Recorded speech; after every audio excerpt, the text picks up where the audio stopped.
Universidad de Quino, Bolivia.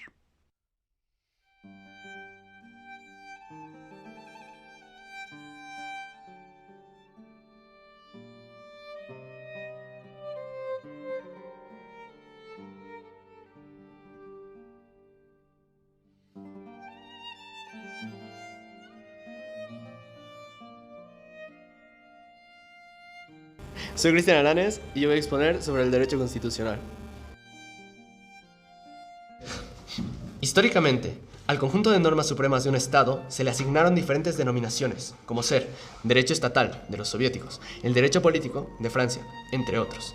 Sin embargo, el nombre predominante fue el de derecho constitucional, que puede conceptualizarse básicamente como la rama del derecho público interno que organiza jurídicamente y políticamente al Estado y es base de las relaciones sociales, según Pablo Dermizaki. Es decir, dichas normas definen las competencias supremas de un Estado concreto, aspecto que además le diferencia del derecho político, que no solo considera la estructura esencial de un Estado, sino que de forma amplia estudia el origen, el fin, la naturaleza y otros aspectos no normativos del Estado, según Quiroga-Laville. Fuentes del derecho constitucional. Una fuente implica el principio, el origen de alguna cosa. Es aquello de donde surge algo. Y tratándose de fuentes de derecho, se constituyen en el ontanar del que nacen las normas jurídicas. En este sentido, básicamente puede aseverarse que las fuentes del derecho constitucional son aquellas de las que de manera constante se origina, fuentes de producción, o se conoce, fuentes de conocimiento, a las normas constitucionales y cuya amplitud y número depende de la mayor rigidez o flexibilidad del texto constitucional en cuestión, encontrándose, además, su importancia en el hecho de que ayudan a interpretar a la Constitución. Mi nombre es Connie Paola Bernal Cruz y yo les voy a hablar sobre las fuentes del derecho constitucional. Continuando, hablaremos sobre las fuentes del derecho constitucional y que son las siguientes. Constitución política del Estado. Se constituye en la fuente más importante del derecho constitucional. Se constituye en fuente del derecho por el cual se debe respetar los contenidos esenciales determinados por el texto constitucional.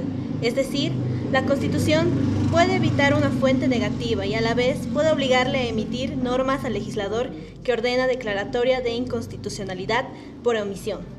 Tratados internacionales de derechos humanos o de derecho comunitario.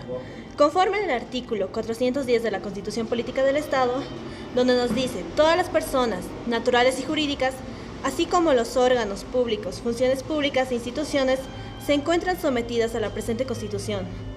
La Constitución es la norma suprema del ordenamiento jurídico boliviano y goza de primacía frente a cualquier otra disposición normativa. El bloque de constitucionalidad está integrado por los tratados y convenios internacionales en materia de derechos humanos y las normas de derecho comunitario, ratificados por el país. La aplicación de las normas jurídicas se regirá por la siguiente jerarquía, de acuerdo a las competencias de las entidades territoriales: la Constitución Política del Estado, los tratados internacionales, las leyes nacionales, los estatutos autonómicos, las cartas orgánicas y el resto de legislación departamental, municipal e indígena, los decretos, reglamentos y demás resoluciones emanadas de los órganos ejecutivos correspondientes. Forman parte del denominado bloque de constitucionalidad, por lo que tienen rango constitucional. Leyes constitucionales. Desarrollan o interpretan de forma directa el contenido del texto constitucional. Por ejemplo, para iniciar el proceso de reforma parcial de la Constitución puede utilizarse una ley, en este caso el artículo 411, párrafo 2 de la Constitución Política del Estado, donde nos dice la reforma parcial de la Constitución podrá iniciarse por iniciativa popular, con la firma de al menos el 20% del electorado o por la Asamblea Legislativa Plurinacional, mediante ley de reforma constitucional aprobada por 2/3 del total de los miembros de los presentantes de la Asamblea Legislativa Plurinacional. Cualquier reforma parcial necesitará el referendo constitucional aprobatorio. El propio texto constitucional utilizará la figura del reenvío para precisar su contenido. Por ejemplo, no sería comprensible las figuras de amenaza, extrema conmoción interna o desastre natural, que da origen al estado de una excepción sin la ley referida por el artículo 139, párrafo 3 de la Constitución Política del Estado, donde nos dice los estados de excepción serán regulados por la ley. Jurisprudencia. es un conjunto uniforme de fallos pronunciados por los tribunales de justicia de un determinado Estado que interpretan el texto constitucional y las leyes. El artículo 203 de la Constitución Política del Estado establece que las decisiones y sentencias del Tribunal Constitucional son de carácter vinculante y de cumplimiento obligatorio. Costumbre. Implica un hábito social, se transforma en costumbre y que a su vez el creerse por la mayor parte de la población del cumplimiento obligatorio deviene en costumbre jurídica. La Constitución reconoce expresamente la normatividad jurídica de las tradiciones, prácticas y costumbres en el ámbito de las naciones y pueblos indígenas originarios campesinos, según el artículo 2, artículo 190, párrafo 1, artículo 410, párrafo 2 y artículo 3 de la Constitución Política del Estado. Doctrina. El conjunto de opiniones de teóricos y doctrinarios del derecho, no obligatorios para los administradores de justicia y servidores públicos, pero que pueden en definitiva influir o constituirse en fundamento de decisiones. Historia. Radica en el hecho de que es reflejo de la realidad.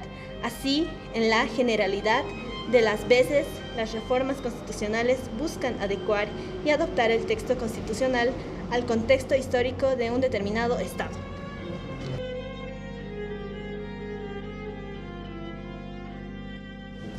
Desde el punto de vista del derecho interno, se divide en dos de acuerdo a la escuela clásica, el derecho público y privado. Y de acuerdo a lo que es la escuela moderna, se divide en derecho público, privado y social. Respecto al derecho público, podemos encontrar lo que es el derecho penal, que básicamente determina el delito y al delincuente y también la pena. Tenemos también el derecho tributario. Este se constituye como un conjunto de normas que regulan las recaudaciones, por ejemplo, los tributos, impuestos, tasas, patentes y otros análogos, que sirven para el sostenimiento del erario público. De acuerdo al derecho procesal orgánico, este se entiende como un conjunto de normas genéricas que regulan la acción procesal y la función jurisdiccional. El derecho administrativo, que puede entenderse como el conjunto de normas jurídicas que establecen la competencia y las autoridades administrativas que regulan las actividades del Estado. Respecto al derecho privado, en relaciones al derecho civil, entendido como el conjunto de normas sustantivas que regulan las relaciones en el ámbito privado de los ciudadanos, se tiene que el derecho constitucional establece los principios y valores mínimos que dichas relaciones jurídicas deben respetar, estableciendo así los límites de la autonomía de la voluntad.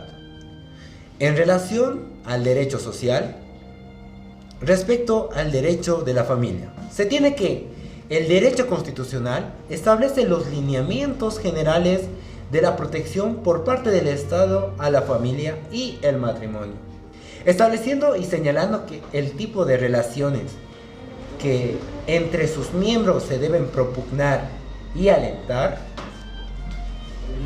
el derecho laboral o del trabajo, instituido como un conjunto de normas que regulan las relaciones jurídico-laborales entre los empleados y trabajadores. Los empleadores, sean de naturaleza estatal o extraestatal, se organiza y desarrolla en base a los principios fundamentales determinados por el derecho constitucional. En relación al derecho agrario, se tiene que el derecho constitucional establece los lineamientos esenciales y fundamentales referidos al uso y al aprovechamiento de tierra, que deben desarrollarse por el derecho agrario. En general, pueden sostenerse que las relaciones de ramas del derecho referidas y todas las ramas del derecho no enunciadas se fundamenta en el hecho de que toda norma del ordenamiento jurídico es en esencia el desarrollo de una o varias normas constitucionales.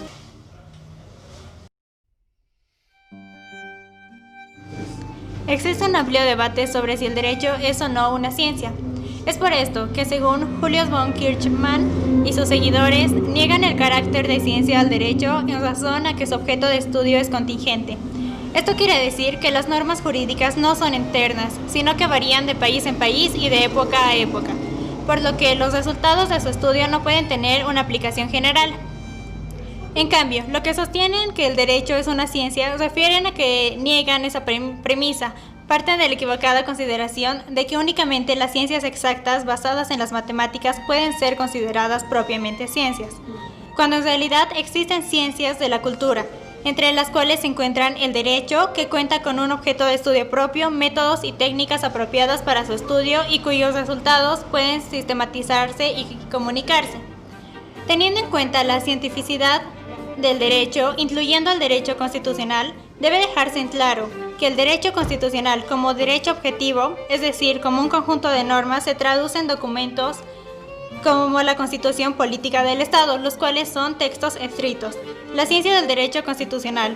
Esta resulta ser el estudio del derecho constitucional, es decir, del conjunto de normas constitucionales, por lo que el legislador como tal no resulta ser un cientista del derecho. El objeto de la ciencia del derecho constitucional. El objeto de estudio de la ciencia del derecho constitucional es todo el Estado, lo que indudablemente provoca que se invada el ámbito de estudio de la ciencia política, la sociología, entre otras. Por lo que es aceptado que el objeto de estudio de la ciencia del derecho constitucional no puede ser otro que la norma constitucional. No solo el texto constitucional maximiza si se considera que la figura del bloque constitucional es referida.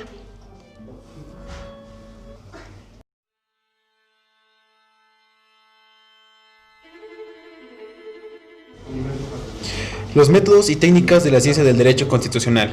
Básicamente es posible sostener que el método es el camino o conjunto de pasos que facilitan el conocimiento de un objeto de estudio.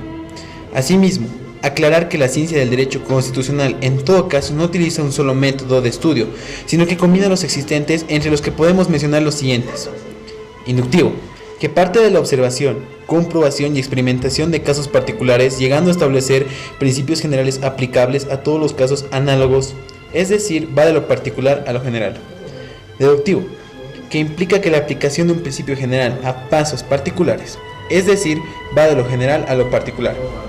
Exegético, literal o gramatical, que desde un punto de vista hermenéutico determina el sentido de las normas según su tenor literal y su uso habitual de las palabras. Artículo 196, parágrafo 2 de la Constitución Política del Estado.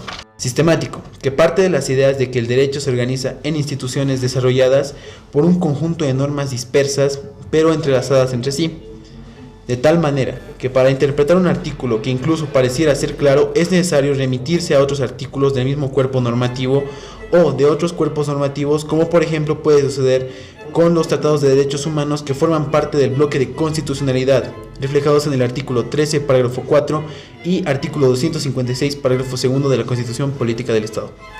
Sociológico, que parte de la idea de que las normas tienen su génesis, finalidad y aplicación en una determinada realidad social, por lo que en su creación, interpretación y efectivización debe tomarse su cuenta dicha realidad social. Teológico, que orienta la hermenéutica de una norma hacia su finalidad o hacia el resultado que el legislador busca al momento de redactar dicha norma. Analógico, aplicable básicamente ante lagunas jurídicas frente a las cuales los órganos jurisdiccionales no pueden alegar insuficiencia o vacío normativo para resolver el caso concreto, pudiendo entonces utilizar en esos casos normas que regulan supuestos semejantes o análogos. Las técnicas de estudio básicamente refieren a cada una de las operaciones parciales que realiza el investigador en el transcurso del método. Entre la diversidad de técnicas tenemos la forma de ejemplificativa a las siguientes. Bibliográfica, referida al uso ordenado y adecuado de libros, revistas y otras fuentes documentales. Encuesta, que se constituye en un conjunto de preguntas normalizadas dirigidas a una muestra representativa de la población o instituciones, con el fin de conocer estados de opinión o hechos específicos. Entrevista, que se constituye en un procedimiento donde se conjugan elementos técnicos, destrezas cognitivas, emocionales y habilidades de comunicación, cuyo objetivo es extraer la mayor cantidad de información útil mediante la adecuada formulación de preguntas. Observación, que en general consiste en el registro sistemático, válido y confiable de comportamiento o conducta manifiesta. La teoría del derecho constitucional. Extraídos conocimientos del derecho constitucional mediante la ciencia del derecho constitucional, los mismos para su tratamiento y estudio tienen que ser sistematizados y organizados en instituciones jurídicas constitucionales, formas de Estado, gobierno, democracia, sufragio, etc. Así llega a llamarse la teoría constitucional, que es el conocimiento abstracto de los conceptos constitucionales fundamentales. En razón de ser abstracto, este conocimiento tiene validez universal.